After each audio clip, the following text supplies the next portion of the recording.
What do you think is the biggest challenge raising, a white kid Muslim in America? Well, so he was homeschooled for most of his life. We did a lot of traveling, and he didn't really have too many like young friends. So he's only been in a public school for like a couple years now.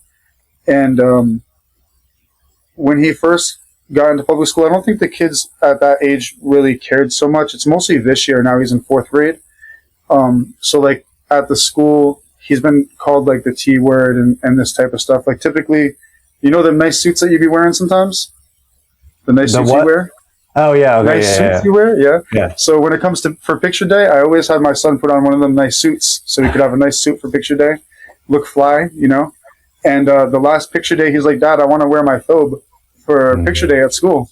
And I was like, yeah, if you want to. I'm not going to tell you no, And so he did, and he got called the T word and this type of stuff. And like, so I think like it's hard a little bit for him, but he actually really loves Islam. Like, how like there's no compulsory in religion. Like I never really force him to do anything. Like sometimes he tells me, Dad, I want to go to the masjid. When it came to like the Sunday school, he wanted to go to Sunday school. We were at the masjid and he's seen the sign for it. He's like, oh, you got to contact them and get me in the Sunday school.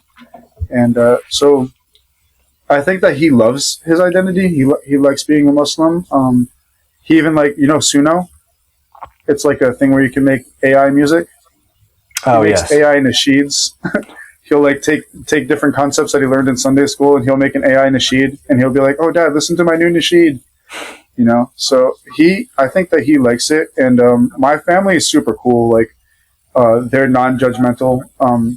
Before I took my Shahada publicly, my mom probably would have told you I was a Muslim if you asked her.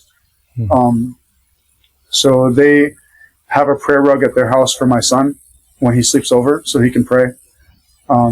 So I think some of the challenges come from like mostly just other people, like outsiders, the way that they look at us, or the way that they talk, or like when they find stuff out, like when they find out that you're Muslim, they like look at you a little bit weirder or whatever.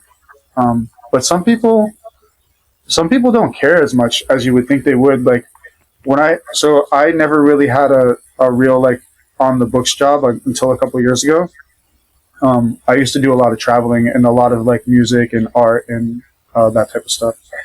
But I started this job and I never really wanted to like just tell people that I was Muslim and stuff like that because the people that I work with are very blue collar. It's like a warehouse and a lot of them can be very racist. Not all of them, And so I kind of just kept to myself and I get along with people. So people did like me and I would always say like, I'll eat food, but I don't eat pork, because they were always bringing food to the place. And one of my friends and coworkers, he would always be like, he doesn't eat pork because he's a Muslim. And he would make all these weird Muslim jokes, but I never told him I was Muslim at all, And one day I got my neighbor a job and they were talking while I was coming up the stairs. And one of the kids was like, there's no way that he is Muslim. He's everything. He can't be Muslim, They just thought I was everything, whatever that means. Maybe that's that spiritualness, And so they asked me, and since they asked me, I'm not going to say no, I said, Alhamdulillah,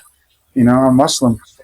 And that kid, Danny, was like, whoa, I never knew. And then every time after that, whenever we'd have like pizzas come and stuff, he'd be like, oh, I made sure that we put some that didn't have pork on it aside for you. He's like more accommodating.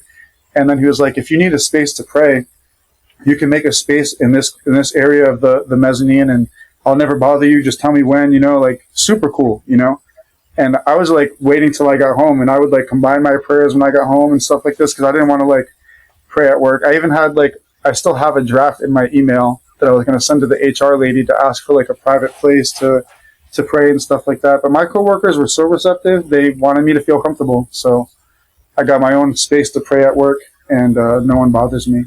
It is fascinating to see how different people respond, right? You can get very negative feedback. I was out in London recently and we were doing some street dawah and, you'll see like the occasional group of young British lads walking by and they'll just scream some like really profane, bad stuff. And then you have some random person who comes up and is incredibly nice. And it's so interesting to see the difference of how people react But the one most consistent factor I've noticed is when we choose how we react to the hate directly determines how they react the second time.